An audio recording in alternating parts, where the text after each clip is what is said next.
Good morning, afternoon, evening, everyone. Today, I want to talk to you about something that lies at the core of every challenge, every failure, and every opportunity for growth. It's about resilience. It's about falling and getting back up. It's about the science behind what it takes to rise strong. We've all faced moments in life where things didn't go as planned, times when we were knocked down, when we made mistakes, when we experienced heartache, or when we questioned ourselves. It's in those moments of struggle where the science of rising strong truly comes into play. Rising strong isn't just about bouncing back. It's about the process of growing stronger through the pain, the failure, and the setbacks. Vulnerability is a term that often carries negative connotations. We're taught to shield ourselves, to protect our hearts, to appear strong and invulnerable, as if doing so will prevent us from feeling hurt or from being exposed. Yet, in the reality of human experience, vulnerability is not a weakness. It is, in fact, the greatest source of strength and the key to growth. At its core, vulnerability means allowing ourselves to be seen, to be open to the raw, unfiltered aspects of our emotions, thoughts, and experiences. It involves taking the risk of exposing our true selves, our hopes, our fears, our insecurities, and yet it is only by embracing this kind of openness that we can experience the depth of connection, courage, and creativity that truly leads to resilience. There is a misconception that vulnerability makes us fragile. In truth, vulnerability is the birthplace of everything that makes us human. It's where we access our deepest creativity, where innovation thrives, and where true emotional intimacy is created. Without vulnerability, there is no courage, because courage is about showing up and facing our fears, uncertainties, and doubts. It's about standing in the arena of life, fully aware of the risks and the potential for failure, and yet still moving forward. Imagine a world where vulnerability was embraced rather than feared. In a culture that teaches us to show only what is polished, perfect, and professional, we might forget that what makes us truly connected and powerful is the ability to show our imperfections. It is in these imperfections that our authenticity is found. When we allow ourselves to be vulnerable, we create space for others to do the same. And this deepens our relationships in ways that surface-level conversations never could. I think about a time when you were going through something difficult, a moment when you felt lost, scared, or unsure. Now, think about the people who were able to sit with you in those moments without judgment, without trying to fix everything. Chances are, those were the people who made you feel the most understood. They didn't shy away from your vulnerability, they leaned into it. And by doing so, they helped you feel safe enough to process your emotions and begin to heal. In the context of personal growth, vulnerability allows us to confront our own fears. Fear of failure, fear of rejection, fear of not being good enough. These fears can hold us back from trying new things, from pursuing our dreams, or from taking the risks necessary to grow. But it is through vulnerability that we find the courage to step forward despite these fears. When we allow ourselves to be vulnerable, we give ourselves permission to be imperfect. And that permission opens the door to learning, growth, and transformation. One of the most powerful aspects of vulnerability is its role in fostering empathy and connection. Vulnerability invites us to show our true selves, which in turn invites others to do the same. We begin to see one another as human beings, not as flawless or invulnerable creatures, but as people who experience the full range of emotions: joy, pain, disappointment, hope. This creates a sense of shared humanity and mutual understanding. And in that shared space, we find support, comfort, and a sense of belonging. In the workplace, in friendships, in romantic relationships, vulnerability is what builds trust. When we allow ourselves to be open, we demonstrate that we are willing to be seen for who we truly are. This invitation allows others to do the same. Trust is not built on perfection, but on mutual understanding and acceptance. And when we show up vulnerably, we create an environment where others feel safe enough to take the same risk. It's this mutual vulnerability that strengthens relationships and fosters collaboration and creativity. But there's another layer to vulnerability: the relationship we have with ourselves. We often think of vulnerability in terms of how we interact with others, but true vulnerability begins within. It's about acknowledging our own fears, our doubts, our insecurities, and our mistakes. It's about being willing to show up for ourselves, to love ourselves, even when we are not at our best. Self-vulnerability is the gateway to self-compassion. It's when we stop running from our pain and instead sit with it, learn from it, and allow it to shape us into the people we are meant to be. The power of vulnerability, therefore, lies in its ability to connect us to the deeper parts of ourselves and others. It is not a state of weakness, but rather a state of courage. It is not about avoiding hurt, but about embracing the full spectrum of the human experience, the highs, the lows, the successes, and the failures, and using it all as fuel for growth. When we are vulnerable, we are open to all of life's possibilities, including those that we can't foresee or control. Ultimately, the power of vulnerability is its ability to transform. By allowing ourselves to be vulnerable, we make the choice to show up, to be real, and to embrace life in its fullness. It's through vulnerability that we cultivate resilience, not just in ourselves, but in the relationships, communities, and cultures we create. Vulnerability is not something to fear, it is something to celebrate. It is the key to living a life of authenticity, courage, and connection. That one of the most powerful and transformative things we can do in our lives is to take control of the story we tell ourselves. The narratives we create about who we are, what we're capable of, and what the world holds for us shape our reality. These stories define not just how we view the world, but also how we show up in it. And the beauty of it all is that we have the power to rewrite those stories, especially when they no longer serve us or when they are shaped by old wounds, fear, or shame. Every one of us has a story. It might be the story of someone who grew up with limited resources and faced a lifetime of struggles, or it might be the story of someone who failed at something they thought they would be good at. Maybe it's the story of someone who has faced rejection, disappointment, or deep loss. These stories, whether we realize it or not, influence how we see ourselves and how we navigate life's challenges. The first step in rewriting your story is recognizing that the story you've been telling yourself is just that, a story. It is not an unchangeable truth. This realization is incredibly freeing because it opens up the possibility of change. The truth is, many of us hold on to stories that were written in times of pain, fear, or confusion. We accept these stories as our truth without questioning whether they reflect our full potential. Perhaps we've internalized messages from others or from past experiences that tell us we're not enough, that we can't succeed, or that we are unworthy of love and respect. But these stories are often incomplete. They are limited to the events and circumstances that we have experienced up until now, without accounting for the full scope of our potential or the possibilities that lie ahead. The good news is, stories are always open to revision. You can choose to change the narrative. To begin rewriting your story, start by examining the one you've been telling yourself. What is the theme of your life so far? Is it a story of victimhood, of being stuck in a cycle of failure, of self-doubt? Or is it a story of courage, of learning, of growth? Take a moment to reflect, what have the defining moments of your life been, and how have they shaped the way you see yourself? What are the key phrases, beliefs, or words that you've used to describe your journey up to this point? Are they empowering, or do they keep you in a limited frame of mind? It's important to recognize that our stories are not fixed. The moments we see as failures may in fact be opportunities for growth. The things we view as obstacles may be the very things that have shaped our resilience and determination. What would happen if we started to see those moments not as setbacks, but as the lessons we needed to learn in order to become stronger, wiser, and more capable? Let's talk about the importance of reframing. Reframing is the practice of taking a situation that appears negative or limiting and looking at it through a different lens.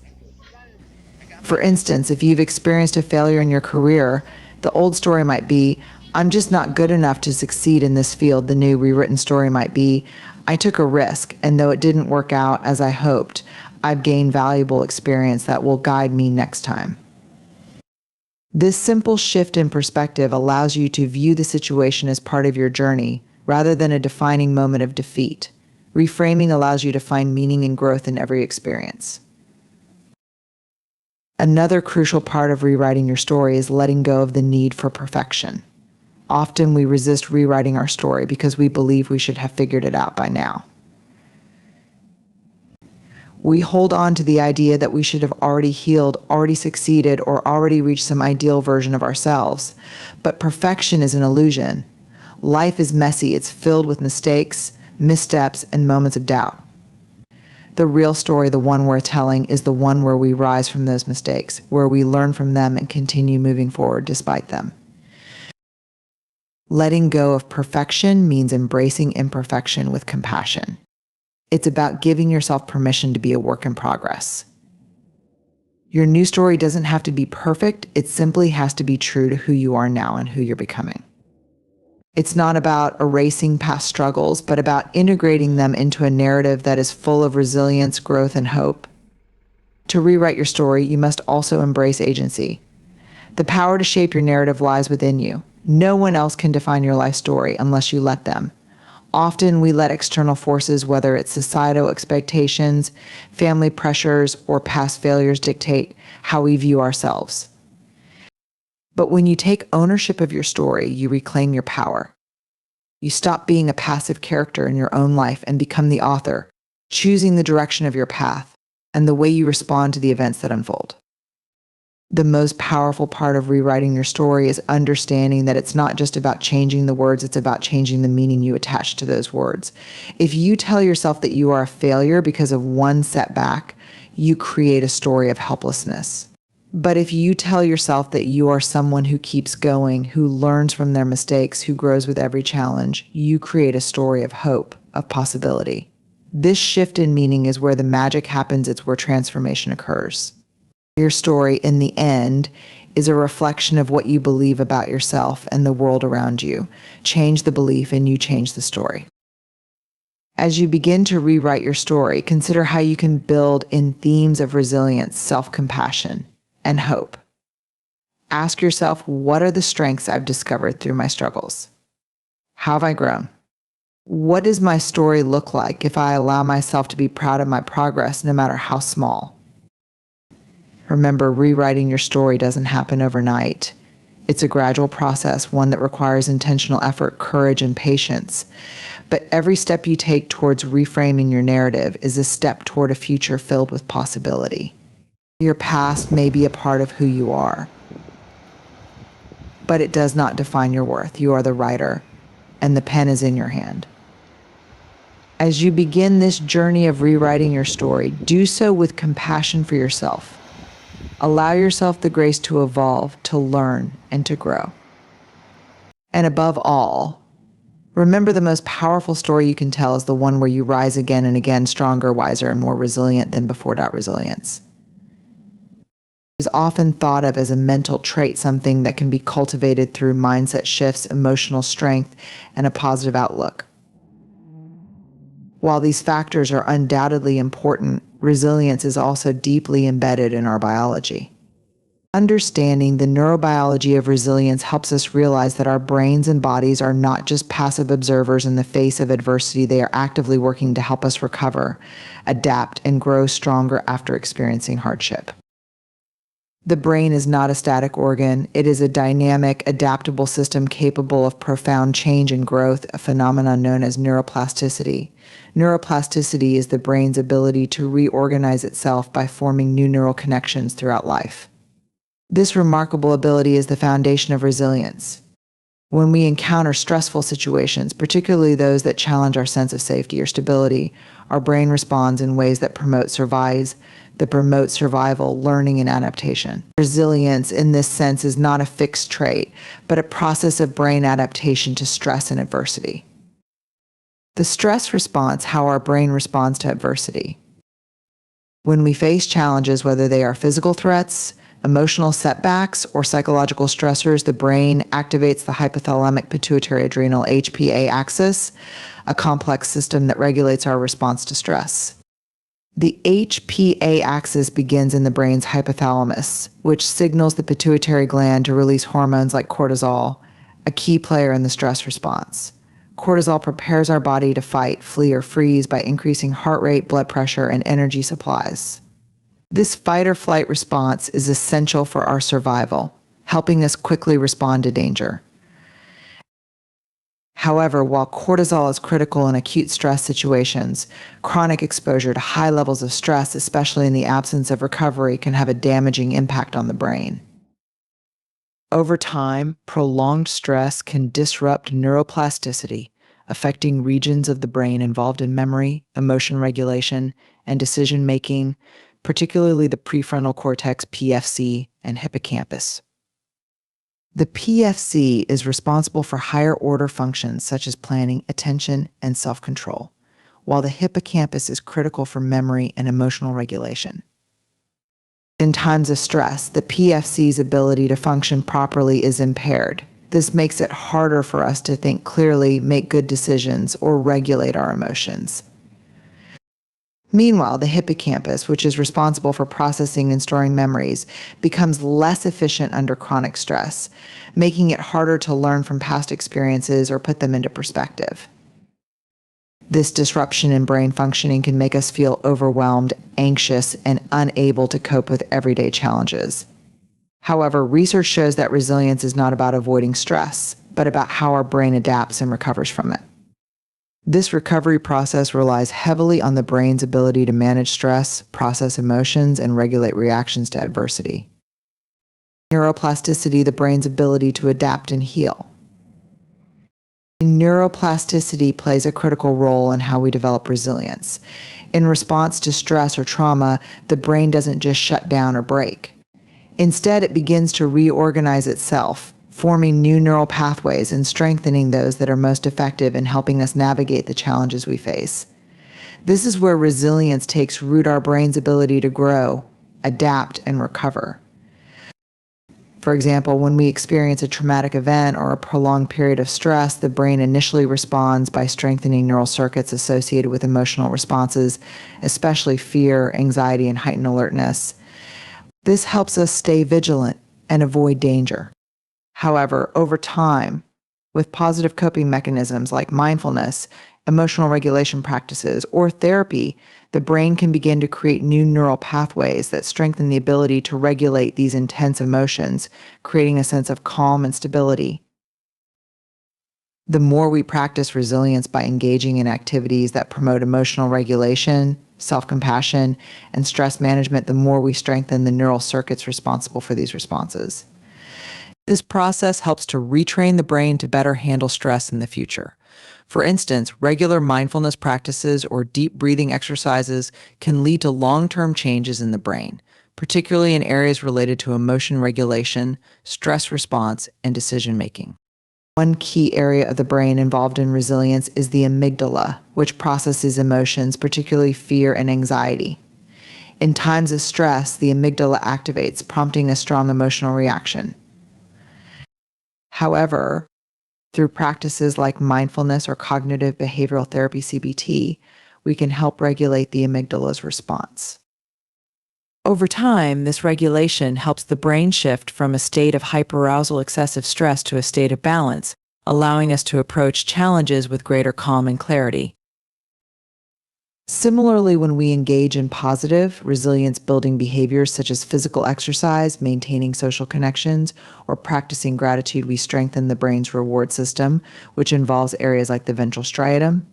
These behaviors release neurotransmitters like dopamine, which promote feelings of reward and well-being. This biochemical boost can have a powerful impact on our ability to face challenges with confidence, as it enhances our sense of agency and control. The role of social support in the neurobiology of resilience. The brain also responds to the support of others. Social connections are one of the most powerful neurobiological factors in promoting resilience. When we face stress, having a support system, friends, family, mentors, or even pets can help mitigate the effects of that stress.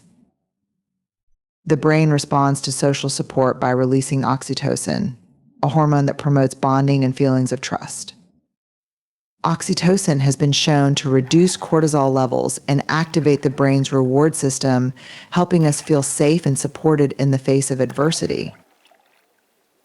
The presence of empathetic individuals can literally rewire the brain, offering a sense of safety and comfort that promotes emotional recovery. For example, emotionally supportive relationships can help reduce the activity in the amygdala and increase activity in the PFC, enabling us to manage emotional responses more effectively.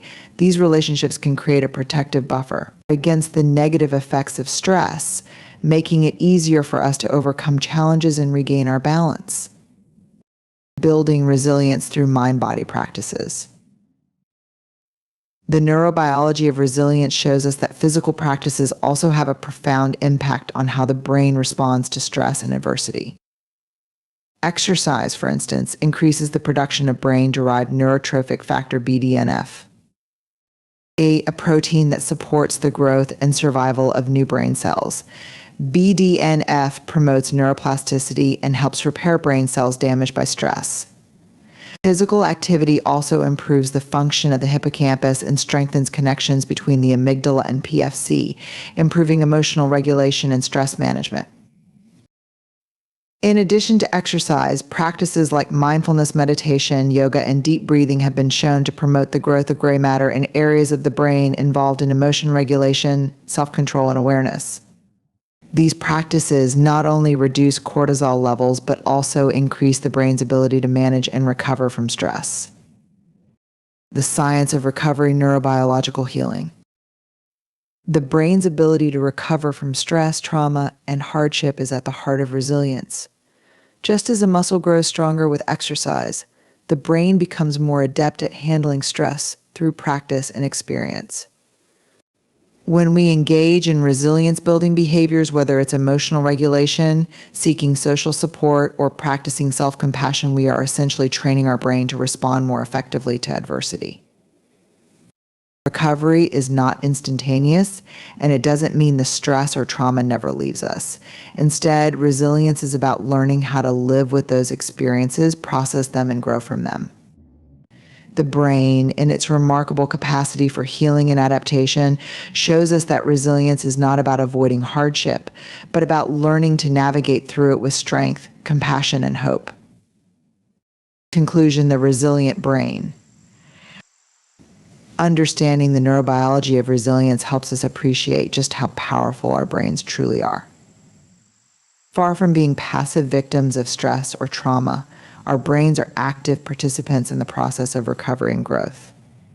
Through neuroplasticity, we can rewire our brains, build stronger emotional regulation systems, and develop more effective coping strategies. The science of resilience tells us that we are not only capable of enduring hardship, but of using it to become stronger, more adaptable, and more resilient.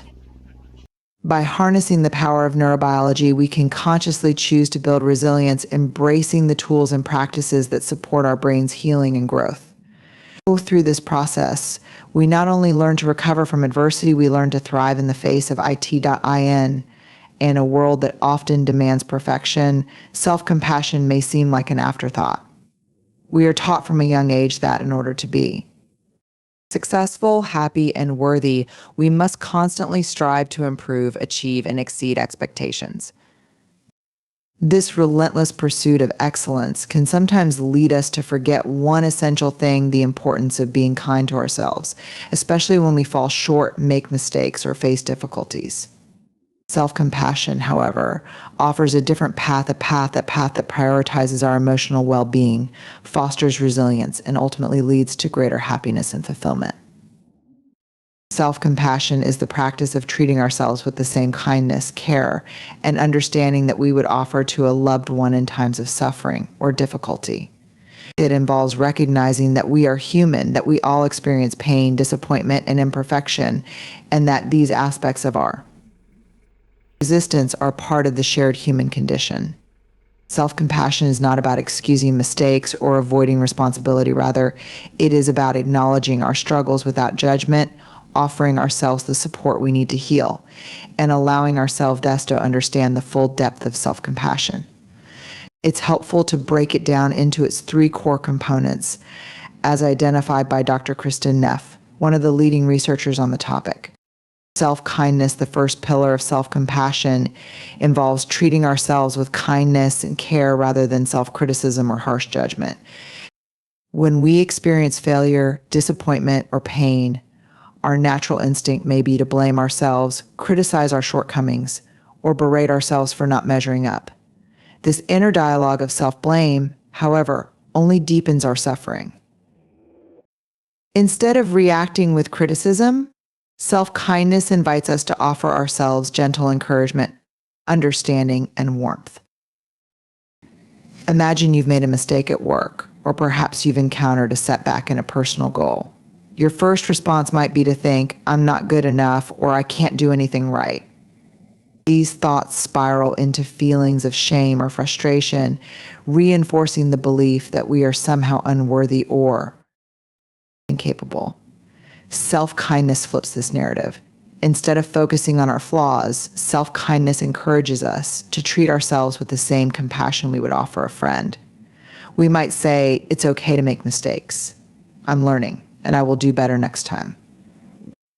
By embracing self-kindness, we allow ourselves to heal, grow, and move forward with more strength and resilience. Common humanity, the second pillar of self-compassion, is recognizing that suffering and imperfection are part of the shared human experience. It is easy to feel isolated in our pain, too. The importance of connection, both with others and with ourselves, is not just an emotional or psychological concept. It is deeply rooted in neuroscience. Research has shown that social connections play a crucial role in our ability to handle stress and recover from challenges. Oxytocin and stress reduction, one of the key neurochemicals involved in the process of connection is oxytocin, often referred to as the bonding hormone. Oxytocin is released during positive social interactions such as hugging, laughing, or spending time with loved ones, and has been shown to reduce levels of cortisol, the stress hormone. When we feel connected to others, whether through empathy, support, or shared experiences, our bodies are literally in a better position to cope with stress and adversity. This physiological response highlights the importance of building and nurturing relationships in times of hardship. The act of connecting with others not only soothes our emotional pain, but also provides biological support for healing and recovery. Neuroplasticity and growth through connection. Another fascinating aspect of the science of connection is its impact on neuroplasticity, the brain's ability to reorganize itself and form new neural connections in response to experience. Social support and emotional connection have been shown to promote neuroplasticity, enabling the brain to rewire itself in healthier, more adaptive ways. This process is particularly important when we face emotional challenges, as it helps the brain process and integrate painful experiences, ultimately allowing us to move forward with greater resilience. Additionally, being part of a supportive community or having close, trusting relationships can offer a sense of safety and belonging. This feeling of security is critical for emotional healing, as it allows us to confront and process our pain without fear of judgment or rejection. Connection and meaning, the role of shared purpose. One of the most profound aspects of connection is its ability to provide meaning in our lives.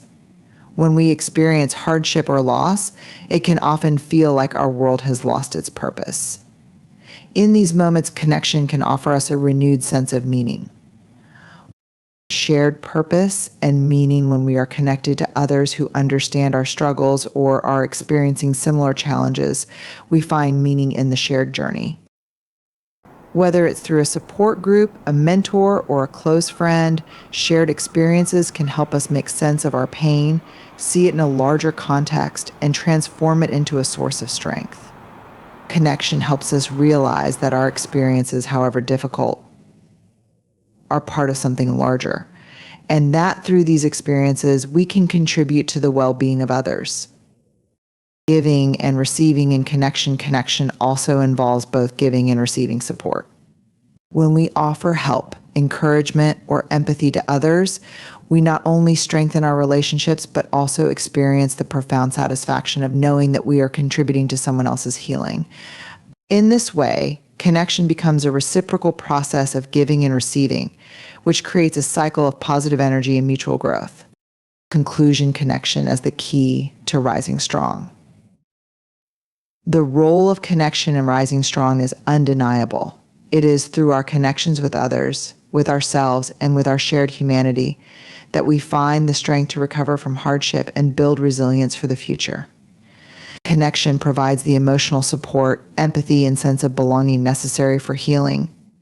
It offers us a safe space in which we can be vulnerable, share our struggles, and be seen and heard. It encourages us to treat ourselves with the same kindness and care that we would extend to others. Ultimately, connection is not just about getting through tough times, it is about rising stronger, wiser, and more deeply connected to ourselves and the world around us. Through connection, we discover that we are not alone in our struggles, and that together we can face any challenge and emerge stronger on the other side. In closing, the journey of rising strong is not a solitary one. It is a path built on the foundation of connection with others, with ourselves, and with our shared humanity. Through connection, we find strength, healing, and growth. It is in our vulnerability, our willingness to reach out for support, and our ability to offer compassion that we discover the true power of resilience. As we face the inevitable challenges and setbacks that life throws our way, let us remember that we do not have to walk this road alone. By embracing the support of those around us and showing ourselves the same kindness we would extend to a loved one, we create the conditions for rising strong.